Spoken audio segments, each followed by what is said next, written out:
index research, and she was the lead on designing these indices. And we also have a very special guest, Andreas Hoppner. Now, he's a professor of operational risk, banking and finance at the University College Dublin, but that's not really his claim to fame. He's actually the co-inventor of the EU Paris-aligned benchmarks, so we're very fortunate to have him today. Lingjuan and Andreas, thank you both for joining me today. We have a packed agenda, and this slide highlights some of the topics we aim to cover. And it won't simply be a description of the index methodology. We want to go much, much further. We aim to explain how sustainable investing has changed, the evolving regulatory landscape, and the particular requirements for equity PABs, the challenges that those requirements have, and how Bloomberg has gone about to address them. And of course, we will cover the details on our offering and where you can find out more. So to kick us off, Andreas, welcome. Please introduce yourself, and could you tell us what is the importance of Paris-aligned benchmarks for sustainable investing, and how do they fit into the current landscape of socially aware investments?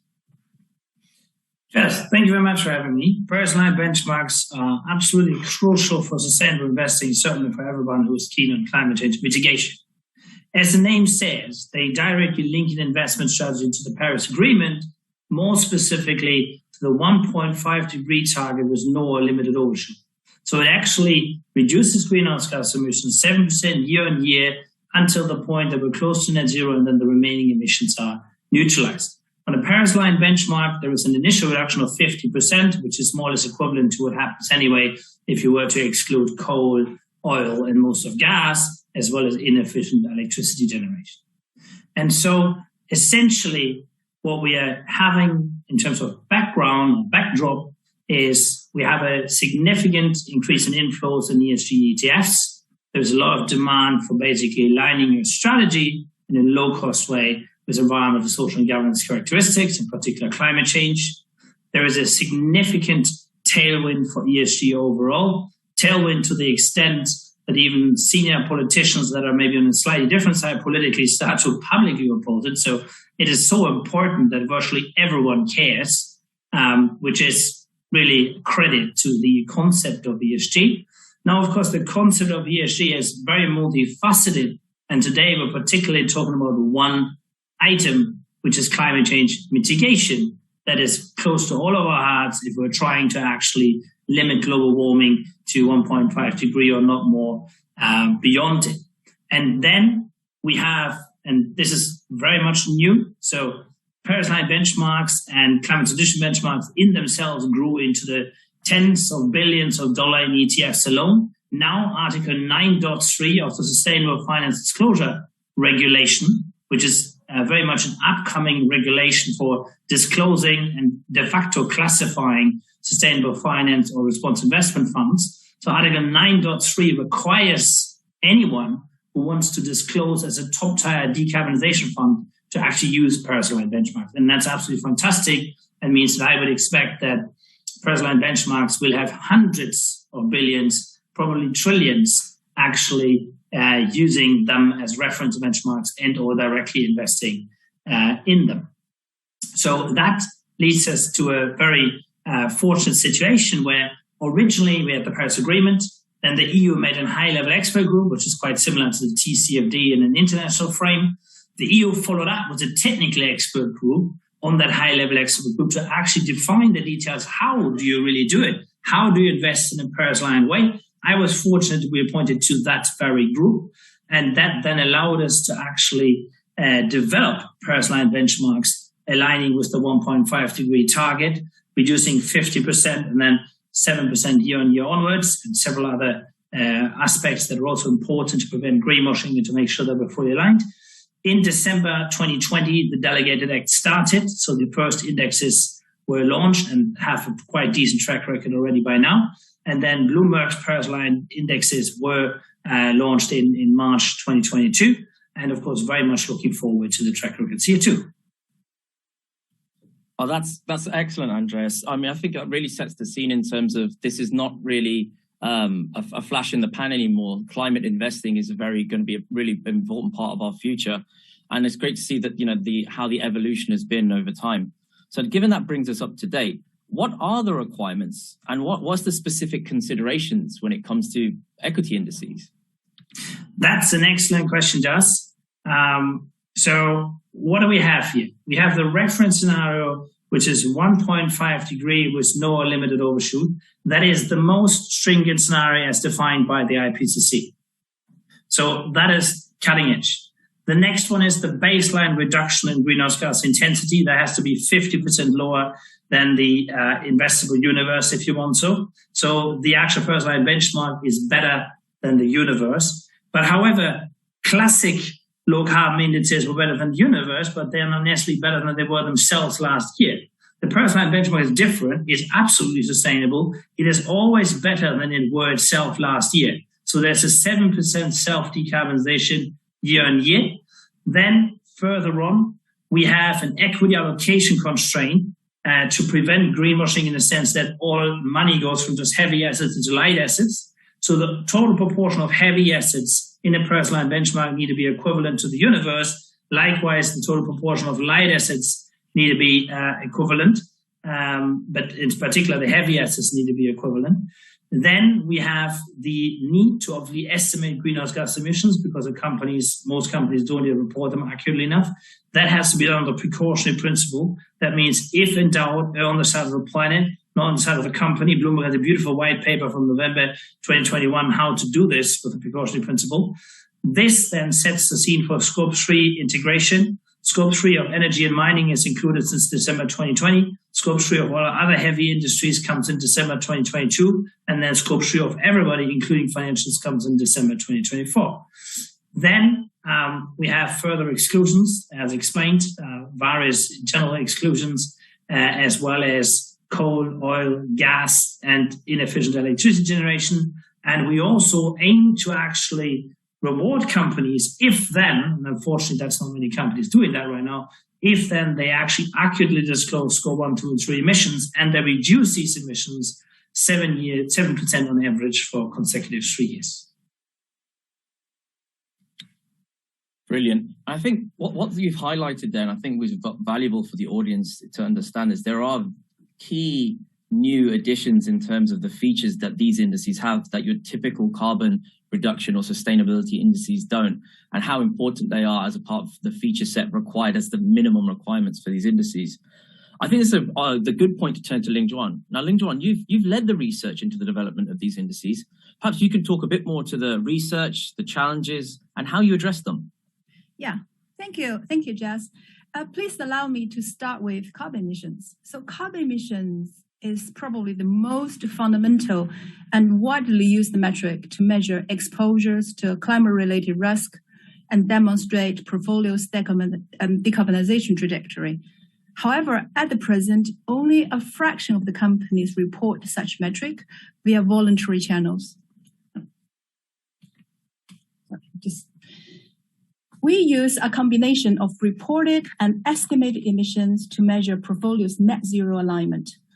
We resort to machine learning for the estimates as this capability to learn intersect nonlinear relationships and to embed the precautionary principle. The main idea here is to add credibility to the portfolio's net zero alignment and facilitate engagement. Note that the term net zero here is used to refer to 1.5 degree climate target. Furthermore, the past emission reductions do not warrant the future alignment of climate benchmark indices.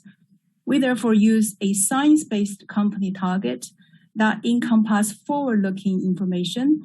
We also ensure a positive risk-return trade-offs when using such a metric.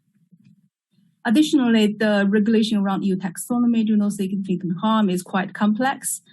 Our approach excludes companies based on an environmental harm basis, whilst also ensure that the trustee company are compliant with the baseline expectation of the taxonomy. And finally, then there's a question of how to put everything together. So our portfolio construction ensures the climate indices inherit all the desirable characteristics of the parent calculated benchmark, such as broad market representation, investment capacity, as well as modest turnover. Indeed, it provides passive access to a form of market data that is aligned with the Paris Agreement. Please allow me to try and summarize some of the complexity in the emissions data. So the Greenhouse Gas Protocol divides corporate emissions data into Scope 1 emissions, which is direct emission, Scope 2 emissions, that's indirect emissions, mostly purchased electricity, etc., and Scope 3, which is all other indirect emissions that occur along a company's full value chain. Unlike accounting standards, which are part of a legally binding corporate reporting framework, most companies currently disclose emissions data under the Greenhouse Gas Protocol via voluntary channels, such as the Sustainability Reports or CDP. The chart on the left demonstrates the disclosure gap. We plot the share of company reporting Scope 1 and 2 against time. Whilst pressure from investors and regulators have improved the level and details of reported emissions, as you can see, a significant share of the companies are currently still not reporting Scope 1 and Scope 2. For emerging market, the share is less than 50% at the moment.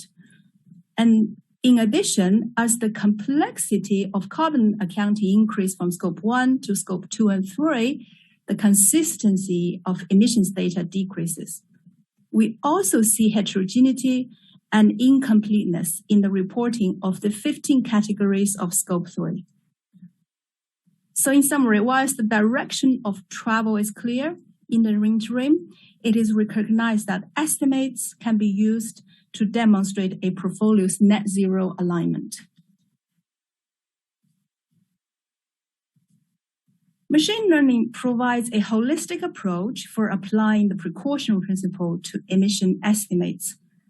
From a statistical point of view, inferences drawn from a biased sample can lead to uncertainty in the net zero trajectory.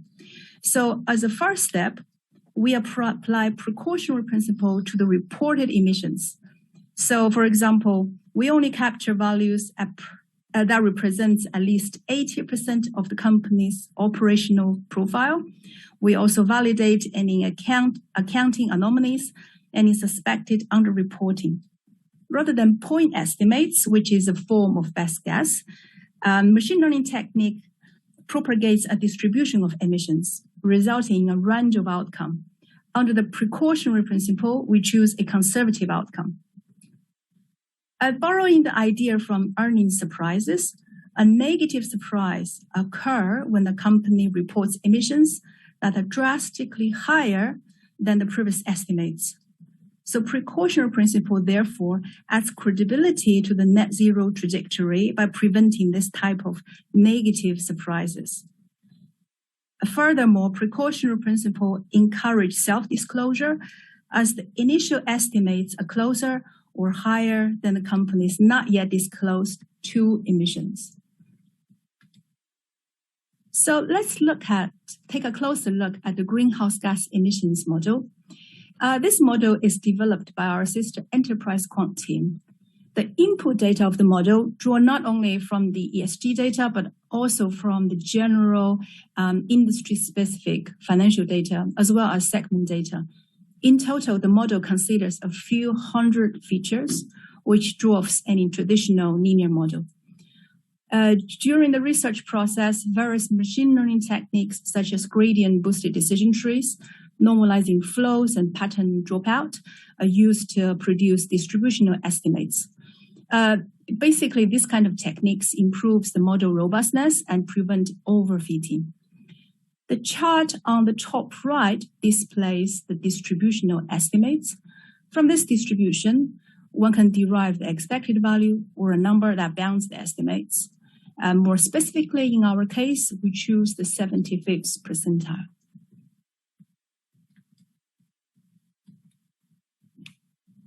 Oh, that's excellent. I actually really like this slide, Lingzhuan. For someone who's slightly less technical like myself, this really helps illustrate what the Bloomberg's model is trying to do. Now, Andreas, I've heard you've written extensively on GHG. What are your thoughts on the approach that's been taken by Bloomberg? I think that's very, very good. So principally, applying the precautionary principle requires either a statistical inference or a machine learning-based model to actually up the expectation to make sure that if in doubt, you always overestimate and thereby create incentives for disclosure. Bloomberg's model is very much doing this here. You're currently using the 75th percentile it could be a little higher in some circumstances to just make sure the precautionary nature is further embedded. But in principle, this is data estimated for any type of scope. So I very much applaud this effort and have obviously discussed it as well. So I think I very much enjoy and applaud and commend the effort. Great, thank you. Back to you, Ling Zhuan. Yeah, thanks. Yeah. So a carbon emission is all about past emissions. So as you know, past emission reductions do not warrant the future alignment of climate benchmark portfolios. Imagine all companies progress smoothly towards their net zero targets, then the cap-weighted benchmark becomes the climate benchmark portfolio. Therefore, rewarding companies progressing towards net zero goal potentially reduce portfolio maintenance as the world transition to the low carbon economy.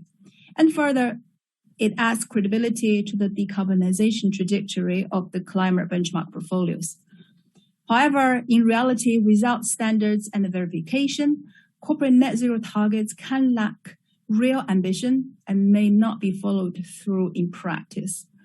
Indeed, there's evidence that many of the net zero goals lack real ambition, with a fraction of them covering scope 3. We therefore reward companies that match two criteria. One, it has established and execute on a verified 1.5 degree science-based target. And two, it must have a track record of following the 7% year-on-year decarbonization trajectory. So it's not just having a science-based target, but also it must have a track record of doing so. So earlier adopters of the science-based target, they were primarily large companies concentrated in the developed markets. So as an investment product, we need to understand the risk-return trade-offs of such a metric. So the chart on the right shows the result of this study. It basically shows the factor characteristics of a basket with a 1.5 degree target versus its underlying parent index. For example, we use ROE to represent profitability, debt to equity to capture financial leverage, price to equity, as well as dividend yield for the valuation metrics. So as you can see from the charts on the right, what it shows is that, there's evidence that company with a 1.5 degree target, they are more profitable and they are less levered. And all these evidence is suggesting equality factor characteristics. So Andreas, could you comment about the EU Sustainable Finance Action Plan and what's the key points around it? Yes, of course. Very happy to do this. So in the EU Sustainable Finance Action Plan, we have a range of different measures. Personalized benchmarks belongs to the buy-side type of measures, as is the Sustainable Finance Disclosure Regulation, as we've seen on previous slides. So all of them are trying to ensure that buy-side actors are making the right choices when investing the money in primary or secondary markets, as if the Article 9.3 very much aligning straight away with personalized benchmarks. Then there is also the more sell-side range of activities. And here we're very much aiming to ensure that any newly issued security or any newly issued capital expenditure project, CapEx or even OpEx, is aligned ideally with all 6 environmental objectives. So the 2 climate change objectives, transition to a circular economy, biodiversity, pollution prevention, as well as sustainable water resource use. And so in anything that gets set up new, it is paramount not to conflict these objectives and end up having a benefit for one objective, but doing significant harm on another objective. Okay, thank you, Andreas.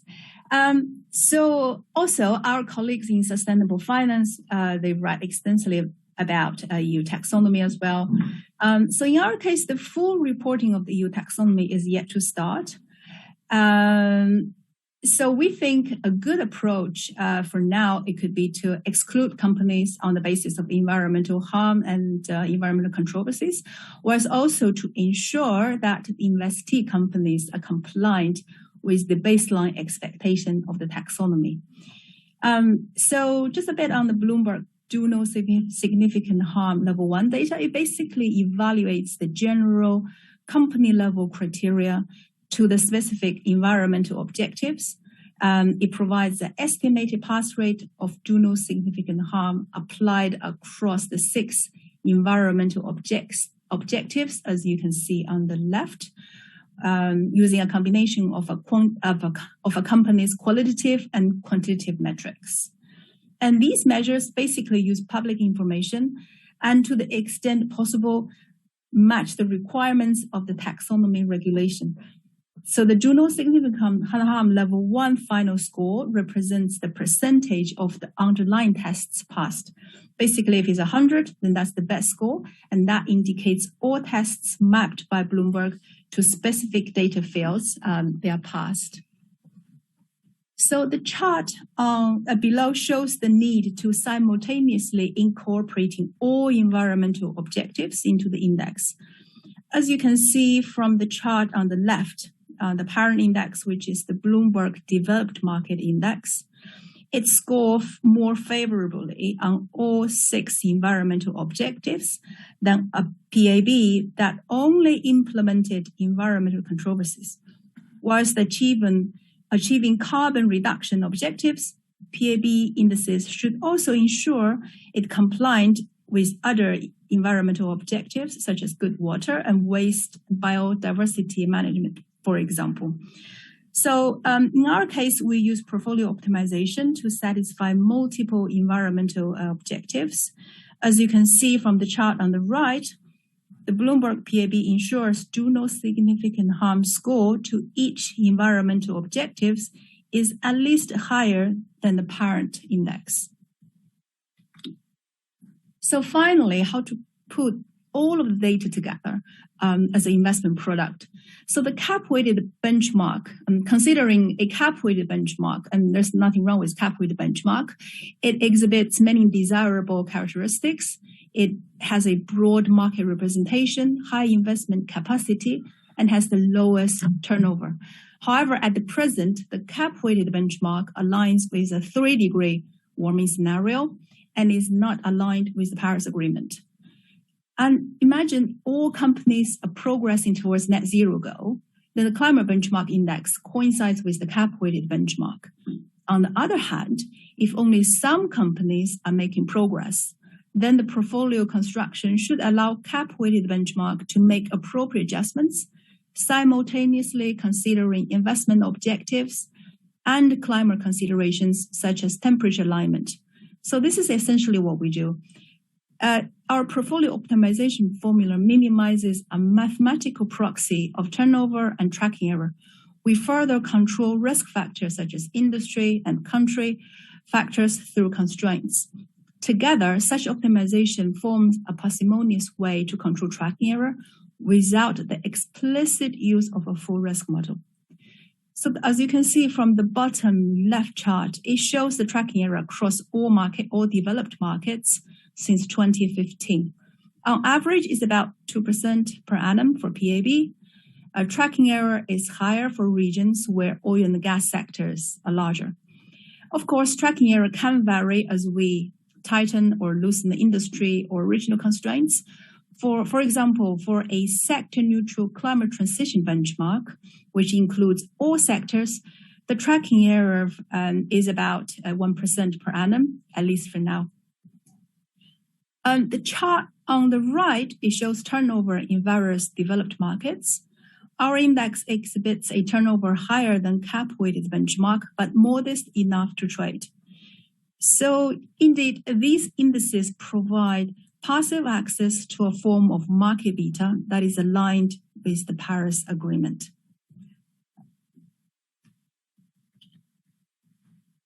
Okay, thank you, Lingjuan.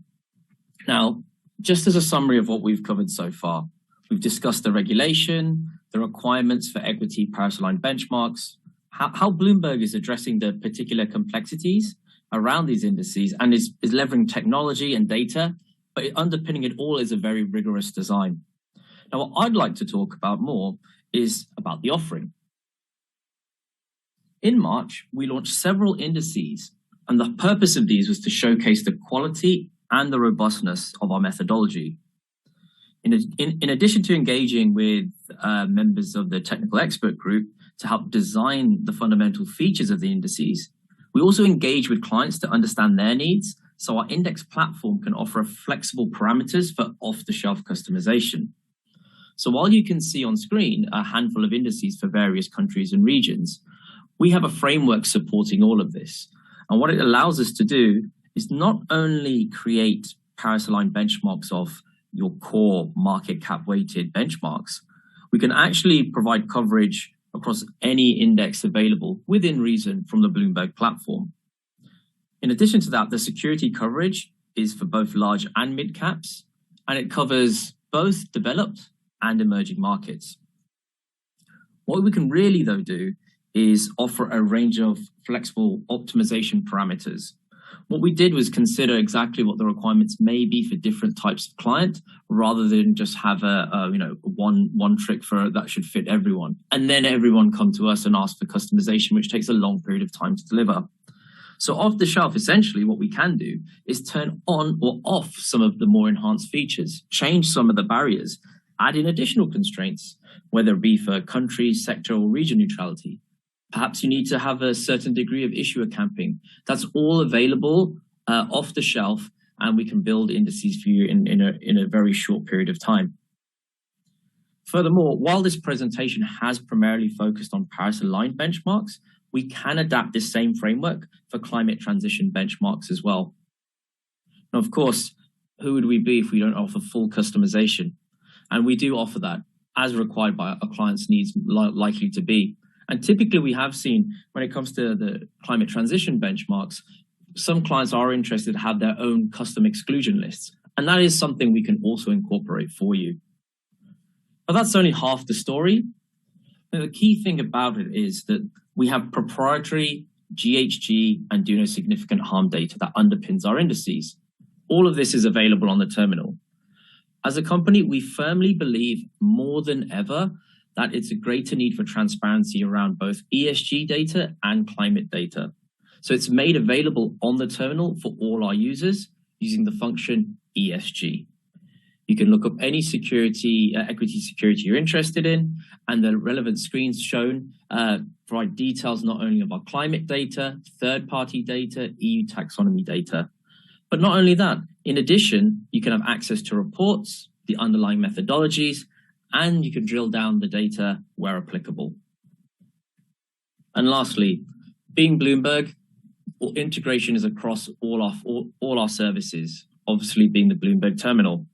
What you can do is access the constituents, membership, the levels, and you can integrate these indices into various functions, such as port. We do have dedicated pages on the terminal, such as IN Go, where you can see all of our indices, both across equity and fixed income. And in addition to that, all the documentation and supporting information is available on the function INP, such as the methodologies. So with that concludes the main presentation. And we'd like to go into some questions from the audience. And so I think while we've been talking through, some questions have already actually come through. If I just take a look, I'll see what's the most appropriate. And since we have you, Andreas, I'll go for you first. The question is, what is your take on how investors are absorbing PABs? What unexpected feedback have you received? So investors, I think, are absorbing PABs very well, in particular PABs, but increasingly also CTBs, with ETFs as well as for Article 9.3 and SFDR. In terms of the unexpected feedback, well, when investors are becoming a lot better at using Scope 3 data than companies, you sometimes start to realize where the corporate guidance, i.e. the greenhouse gas protocol, is insufficient. So, for instance, it is possible that under some scenarios, depending on vendor process, some of the tire companies, the likes of Continental or Pirelli, end up getting attributed more Scope 3 emissions from the entire automobile fleet than the fossil fuel producers.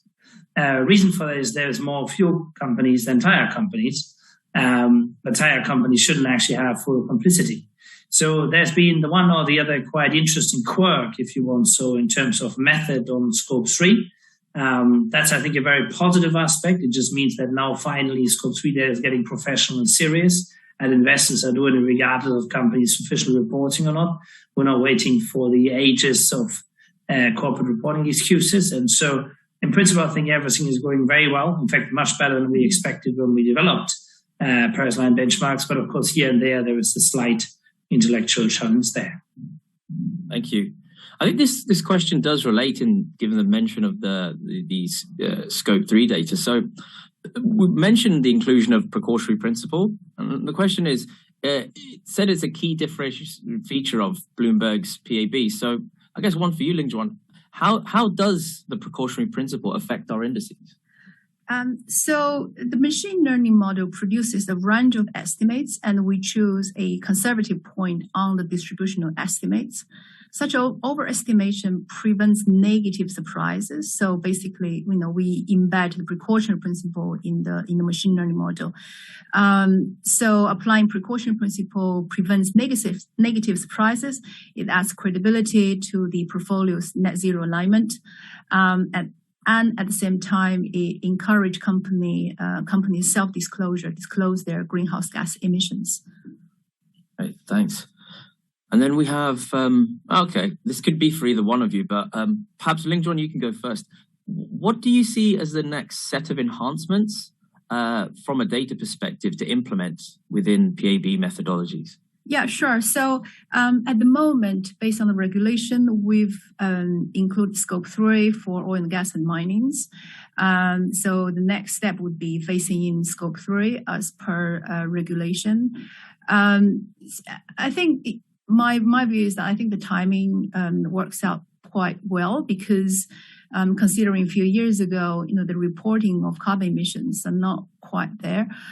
So as time goes on, because of investors and regulatory pressure, the details and the levels of the carbon reporting are much better now than it was before. So now is the perfect time to, phasing in Scope 3. Now we have a much better data. The other thing is the optimization is quite flexible. You can do CTB, you can neutralize over regions and countries and industries. So the next enhancement would be, various customized climate indices. Yeah, that's definitely something I'm looking forward to as well. As the interest has been picking up for these indices, Lingjuan and I have really been taking home some of the feedback that we've been getting, and adding enhancements is something we're definitely looking forward to. I think I've got time for one more question. Reading this again, I think this is the best one for you, Andres. It mentions that there's a lot of interest in SFDR. I think it'd be important for me to learn about this as well. Can you comment on its importance and how it fits in with the Paris-aligned benchmarks? Yeah, so under SFDR, Article 9, which is the top tier, there is 3 categories: 9.1, 9.2, 9.3. 9.3 is for funds that have a decarbonization objective, and they must be using Paris-aligned or climate transition benchmarks as reference benchmark. It's required. 9.1 is funds that have a reference benchmark but not a decarbonization objective. They need to be using a reference benchmark that's aligned with their objectives. So they can't really be using like a broad market reference index because there's no specific objective alignment. And then 9.2 is funds like alternative funds that do not have any reference benchmark, so they're kind of freestyle. But 9.1 and 9.3 require specific reference benchmarks for any asset manager that wants to be an SFDR Article 9 fund. To date, there is still some managers making mistakes on their classification, and I'm sure supervisors are aware. In fact, I believe I know that firsthand. But Article 9 SFDR means that you're walking the walk. You're claiming to walk the walk, like actually generate an impact. You're not just claiming to talk the walk, which would be in Article 8. And claiming to walk the walk is only working if you're tracking or trailing or is tying you to an index that actually walks the walk. You can't do that with a broad market benchmark because then over time, your tracking or trading error would hold you back. Great. Thank you, Andres. Unfortunately, it looks like we are out of time today. Now, I really hope for all the audience out there that we've demystified some of the complexities